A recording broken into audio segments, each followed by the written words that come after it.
আমরা 2017 সাল Murshidabad district level selection committee Murshidabad district পঞ্চায়েতের চূড়ান্ত মেধা তালিকাভুক্ত ক্যান্ডিডেট আমরা আমাদের সেক্রেটারি এক্সিকিউটিভ অ্যাসিস্ট্যান্ট সহ সহায়ক সহ 4টে পোস্টের জন্য 2017 সালে মুর্শিদাবাদ ডিস্ট্রিক্ট পঞ্চায়েত নোটিফিকেশান বার করে।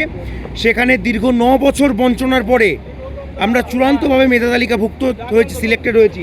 এটা আমাদের ওভারঅল প্যানেল।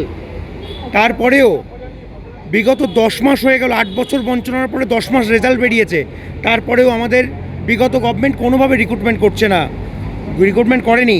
বর্তমানে আমরা সুরাহার জন্য এসেছি, আজকে বিধানসভা প্রাঙ্গণে এসেছি আমাদের দপ্তরের মাননীয় যিনি মন্ত্রী হয়েছেন নতুন, মাননীয় দিলীপ ঘোষ মহাশয়ের কাছে এই বার্তাটা পৌঁছাতে চাই যে পঞ্চায়েত দপ্তরে আপনি নতুন নিয়োগের কথা বলছেন 6000, কিন্তু আমরা বঞ্চিত 109 জন মুর্শিদাবাদের ক্যান্ডিডেট রয়েছি।